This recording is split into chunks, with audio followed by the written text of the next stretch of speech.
NASA just launched a probe toward an object 100 times larger than an interstellar giant hurtling through our solar system. What began as a scientific intercept turned into a jaw-dropping discovery.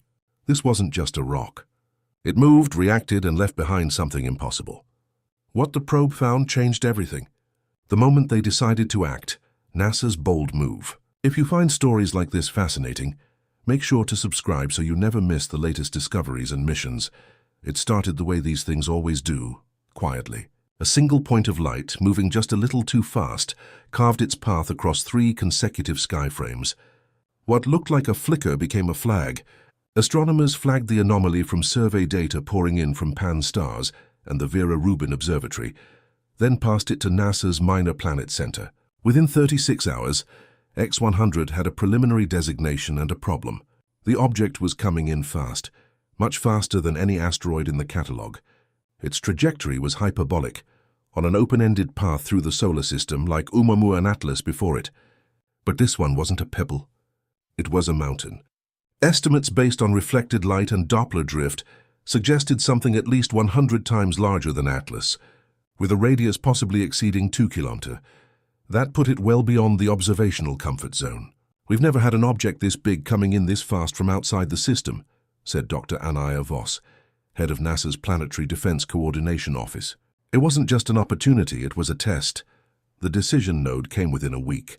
Orbital Solutions gave NASA a shrinking window, only 58 days to mount any form of intercept. Observation alone wouldn't be enough. If it passed by and left, the secrets it carried would vanish with it. So the call was made. For the first time in history, humanity would try to intercept a massive interstellar object before it left our reach. The mission wouldn't just observe. It would aim to get close, within 1,000 kilometers, and send back high-resolution data that telescopes couldn't dream of. A probe would be launched fast and lean, built to chase something that wasn't waiting around. Sometimes, one mission planner said, you don't get to ask the universe for a second chance. But the size of X-100 wasn't the only reason to act. It was how it moved, and what it might be made of that made it a potential threat. And that leads us to the deeper concern. What exactly was X-100? The closer scientists looked, the stranger X-100 became. At first, the assumption was simple. It was just a giant comet from another star system. But everything about X-100 pushed back against expectations. Its mass was immense, with a density suggesting something more solid than typical icy bodies. Not a loose rubble pile, more like metal or stone. And yet it glowed. Spectroscopic surveys revealed signs of outgassing, jets of gas, probably carbon monoxide and cyanides, bursting from vents as it neared the sun. It was active, but not like a normal comet. The coma didn't behave predictably. The tail curved in reverse. Some emissions appeared in unusual spectra, hinting at compounds not seen in any known comet. More worrying were the fragmentation models. If the object cracked under thermal stress, it wouldn't crumble. It would shatter into high-velocity fragments, each potentially catastrophic in a collision with satellites or future missions. This wasn't just about learning, warned mission analyst Xiao Jin.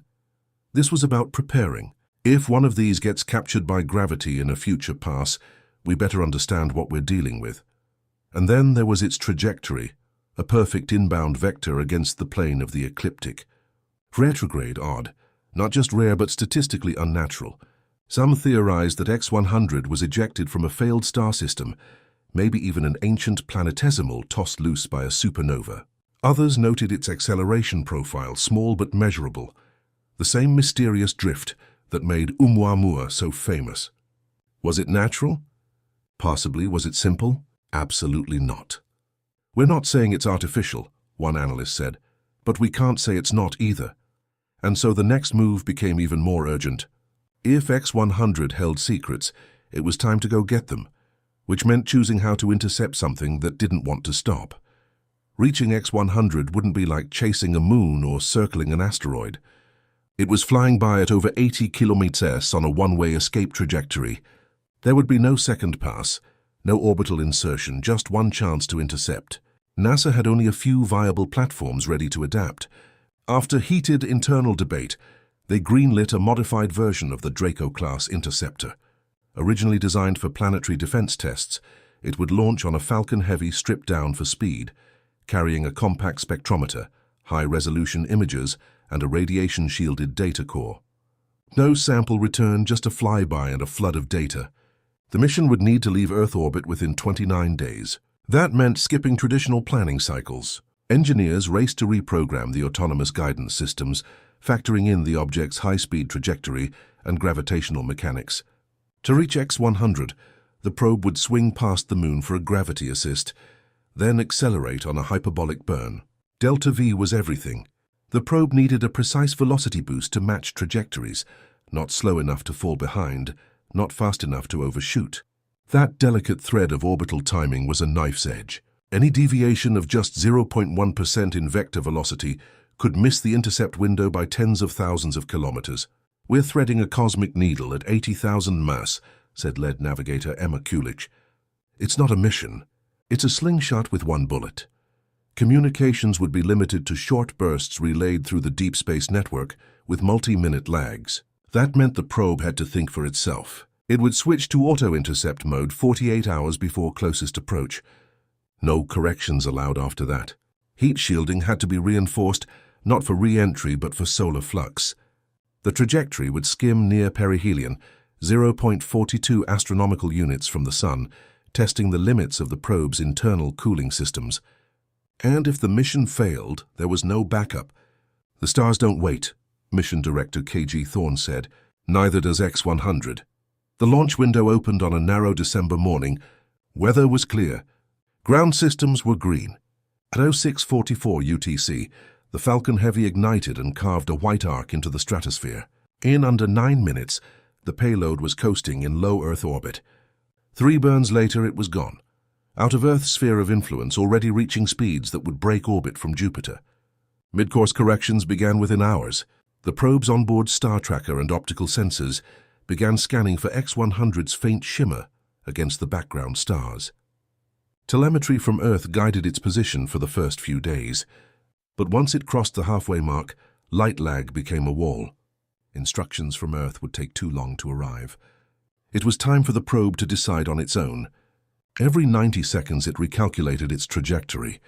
Every movement had to account for solar pressure, minute gravitational tugs, and the growing distortion of spacetime as it approached its solar perihelion. One course correction nearly derailed everything. On day 12, a solar flare triggered a temporary sensor blackout. The probe lost lock on X-100 for almost 17 minutes. When it reacquired the target, its predicted course had drifted by 46 kilometers. Engineers scrambled to update onboard logic in time, but the craft held. As it neared final approach, it entered intercept mode. Radiation shielding deployed. Instruments rotated into forward lock. The high-speed camera array began firing test images. Blurred stars at first, then a growing gray mass. That was X-100.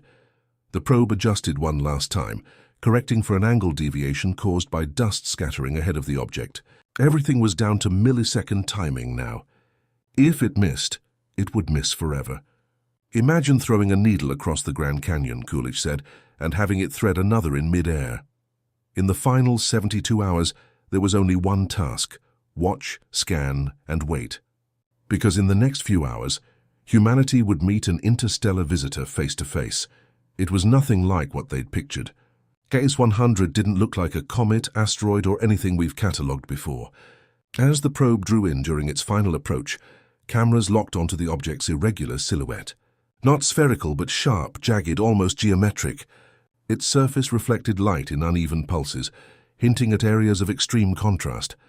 Polished surfaces next to lightless voids. Spectral scans began feeding in. Instruments searched for common volatiles, water, ice, carbon dioxide, methane, but the results made little sense. The emissions showed non-standard absorption lines, suggestive of complex organics or unknown silicates. One spectrogram even hinted at trace elements of technetium, an unstable metal that shouldn't appear in nature without active nuclear processes.